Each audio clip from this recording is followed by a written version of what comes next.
So you want to be a commercial UAV pilot. What do you need to know? Do you need to know anything? You went to Best Buy. Oh, yes. You got your 107. Went to Best Buy, picked up your little drone. Your Mavic. Your Mavic, probably. Your Spark. Yeah. Your but hey, you're good to go. Let's go launch and start making money off it.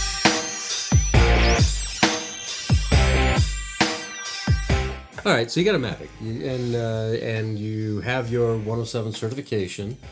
Well, I think we should preface by saying the 107 certification is the FAA's certificate that tells you that you are able to fly commercially, which is defined by in furtherance of a business, not financially.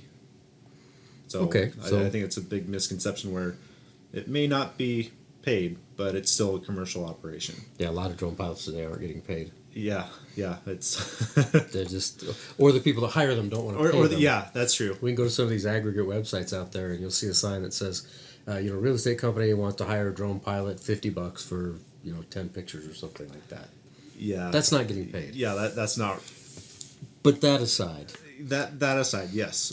So the 107 certificate from the FAA is an absolute must. You have to have that if you're going to be operating commercially at all. Period. What else do you need? So, I'm a little bit biased, but I think you really should have training. Okay. Because, of course, you don't know what you don't know if you just go in and think that, hey, I'm just going to go capture some pictures for this realtor, right? And I'm going to make this really cool video. And then you go up, you take a couple of pictures, and then you go back to the realtor and say, here's my footage. And like, this is not really what I wanted. Because you don't understand that vertical. Okay. Well, but one of the things that I think is equally important, and you may disagree with me, but I think that people that are going to put themselves out there as professional UAS operators, UAS pilots, whatever you want to call them, they also need to understand general business, qualification, asking questions. How do you meet a client for the first time and talk about what it is the client wants? Yes. So personally, what I really like to do is to make sure I've got a list and I have someone sign off on all the shots exactly that they want to have. That's an absolute must, because I don't want to be wasting my time a second edit through if I have, or even have to go back out to the site to reshoot anything. This needs to be something that's locked down in a contract. This is what we agreed upon. This is what we need. So you have a shot list. So shot list. That right. You and the client agree, I'm going to get this shot, I'm going to get this shot, I'm going to get this shot, I'm going to get that shot. It's always in writing. Okay, and so it's in writing. What else? I mean, is there anything else that you feel like is important for that? So, well, there are many different things depending on what level you want to get into. But you need to have a business license if you're operating, commercially. That's something that is an absolute must, because, well, you really should have that. We'll put it that way.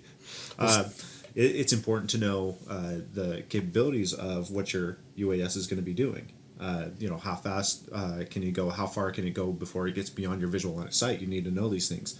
Are you going to be operating behind buildings, right? So then you're looking at, you need to have a visual observer to make sure that you keep eyes on it at all times. There's many different things that kind of go into the pre-qualifications, but I think really it boils down to Part 107, right? That you have to have.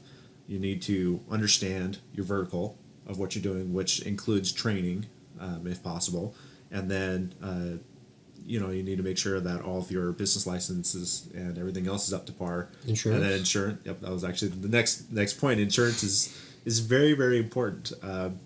We have many stories of people who don't have insurance and have caused multi-million-dollar problems. By not training. We're not going to tell the stories. Else. But it's very, very important to make sure that you have insurance, because if your bird goes down and hits somebody, you don't want to be 100% liable for the basic finances and all the legalities that will happen. Okay. And visual observers, things like radios, things like training for your VO. I mean, we don't need to dive deep, but these are just some of the things that I recommend people have. What about What about some of the? What you tell you what? We'll save the basic accessories for a longer, or for another podcast. But so insurance, business license, your 107 certification, maybe some waivers so that you can fly in various. depending on where you're flying. But for the most part, especially where we live in Las Vegas, it is very, very important to have all of your waivers in order to be able to fly in these kinds of areas, because it is very, very dangerous, not necessarily for you, but it's dangerous for other people. You are operating an unmanned aircraft in a manned aircraft world, airspace. Fair enough. So it's very, very important that you know what's going on. All right. Well, for those of you that have any further questions about what kinds of things you might need to know as you're starting out your drone business, or some of the pre-qualifying things you should be looking at, whether it's for you or for the client, leave it in the comments down below, and make sure you hit that subscribe button down there. Thanks for watching.